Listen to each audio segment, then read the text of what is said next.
Some of you guys are taking advantage of your spouse and you really need to stop it. Let's have this conversation.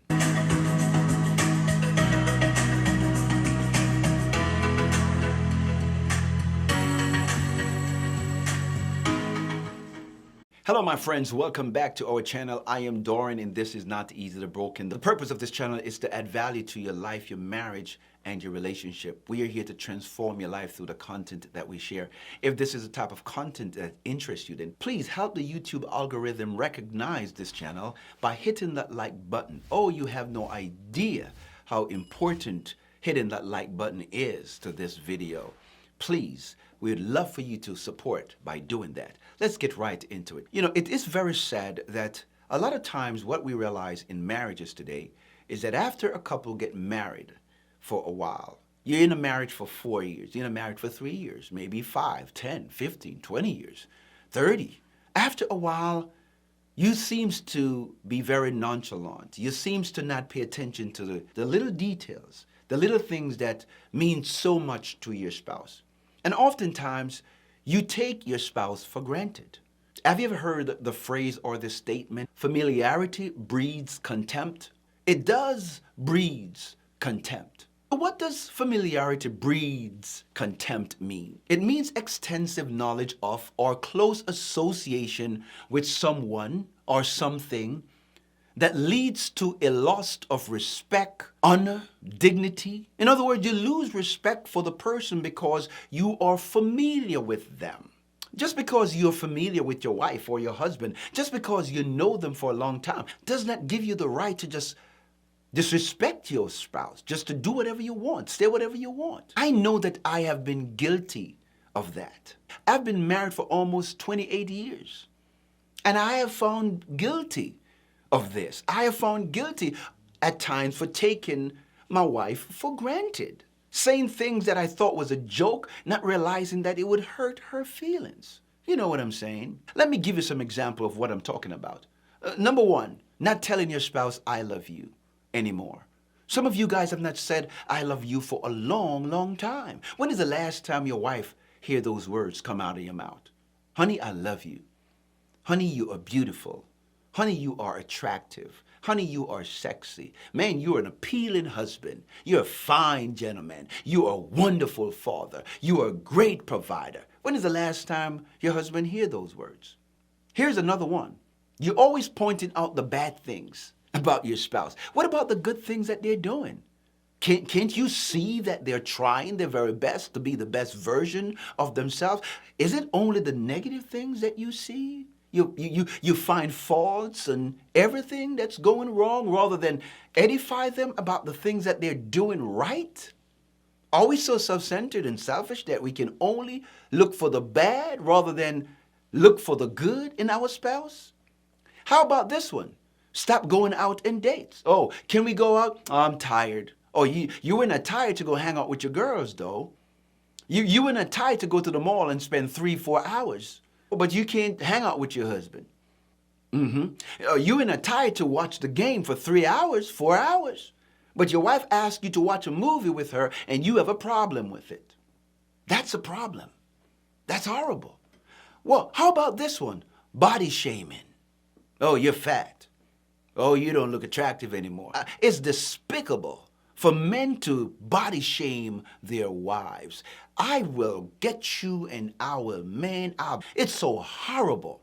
You have no dignity. You have no pride to open up your mouth and body shame your wife. Do you know that your words create feelings? Did you know that? Your words have feelings. You are a creative force in her life. And you're going to call her fat? Do you know what her body had to go through to deliver those babies? Do you know the trauma that she had to endure, the postmortem depression that some wives and mothers has to go through? And you body shame them? It's horrible. Shame on you. What about your husband? He might have gone through some medical challenges and maybe he can't get it up like you used to. Maybe there's some challenges. Maybe there's some frustration or some self-image or some low self-esteem going on there. And instead of you build him up and you make him feel good, you compare him with your ex-boyfriend or your ex-husband or whatever. Well, if they're your ex, they are your ex for a reason, right? Obviously, they weren't that good. If they were, they wouldn't be your ex. I mean, it's horrible, some of the things that you guys do.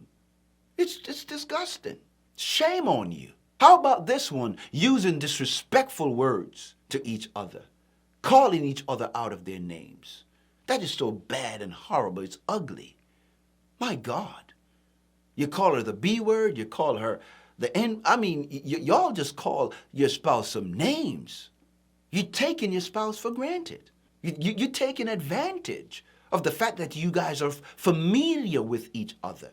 There was a moment when you would lean into her, lean into him, and every word that comes out of his mouth would mean something to you. You were interested in conversation. Now she can barely get a word out of you. You don't talk no more. You're silent. The cat got your tongue. But when it comes to other women or other friends or everybody else, oh my God, you know what to say. But when it comes to your wife, when it comes to your husband, you ain't got nothing to say. No, that's not good. How about this one? You stop saying thank you when she cooked for you. I mean, she cooked your favorite meal and you don't even take the time to say, honey, thank you for cooking. Oh, thank you. This was so delicious. Baby, it tastes so good. It tastes good like you. Baby, my God, I got some good food and I'm going to have you later. I mean, Jesus Christ, how could you be so inconsiderate? Oh, you work so hard and you don't even pause for a moment to say thank you. Thank you for washing my clothes. Thank you for cleaning up the house. Thank you for doing the dishes. Thank you for being a wonderful wife. My God. How about this one? Y'all don't even pray and read the Bible anymore. Now, there was a time when you guys used to pray for everything. As soon as you sneeze and it doesn't sound right, come on, let's pray about it. As soon as when you have to deal with conflict and deal with situations and deal with problems, you seek the face of God. When is the last time you and your wife, you and your husband pray together? When is the last time? Okay, fine. Maybe he doesn't want to pray with you, but why don't you pray for him? Oh, it's fine. Maybe she does not want to pray. Why don't you pray for her? How about this one?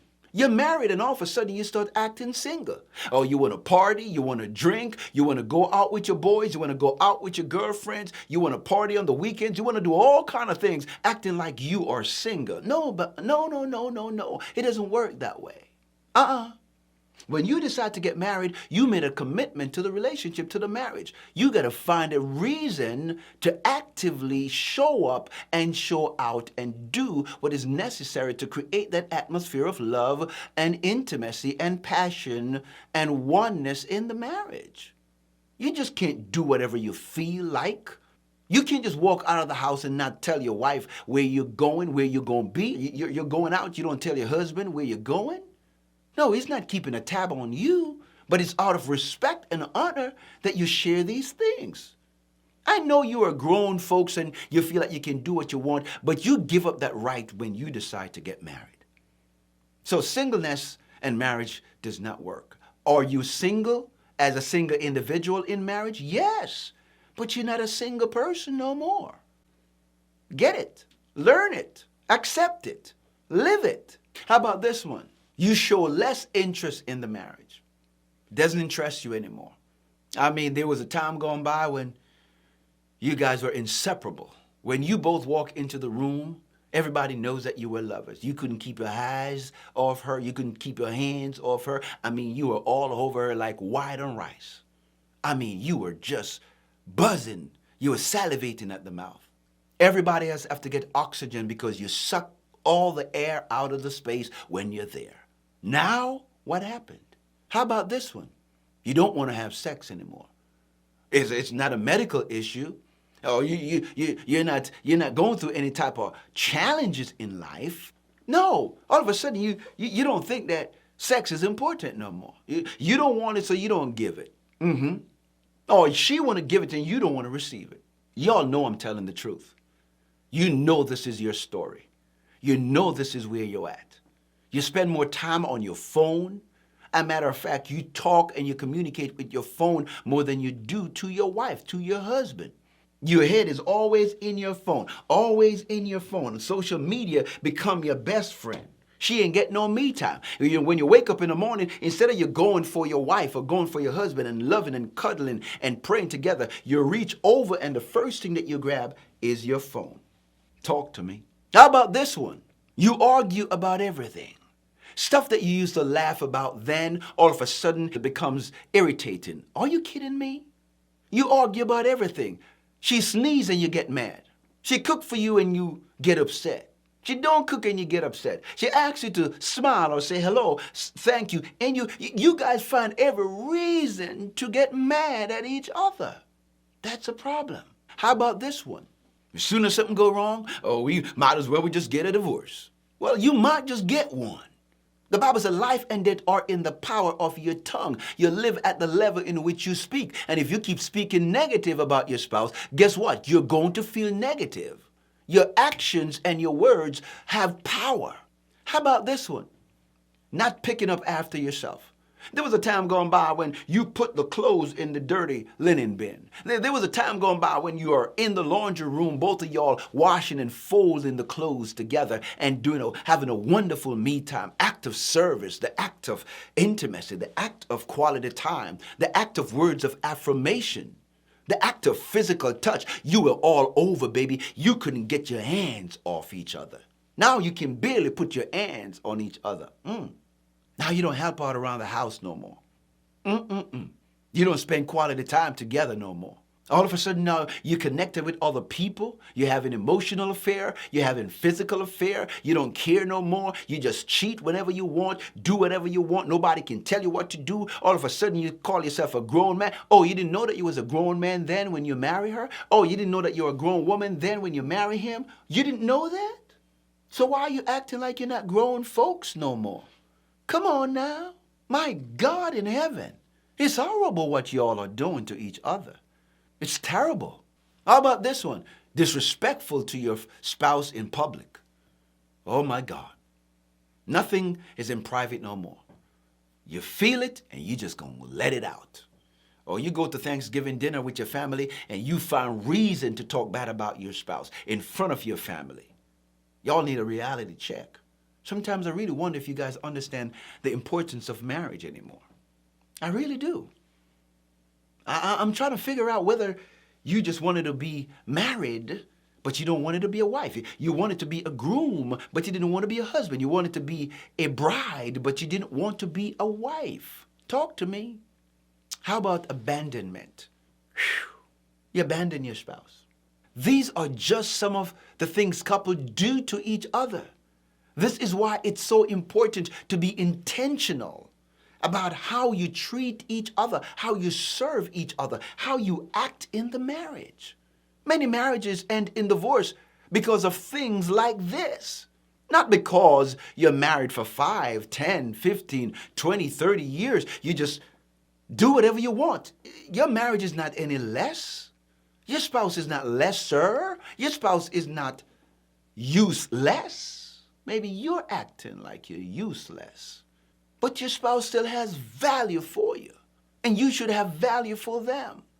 You should always invest in your marriage, regardless of the season that your marriage is in. And your marriage is going to go through different seasons.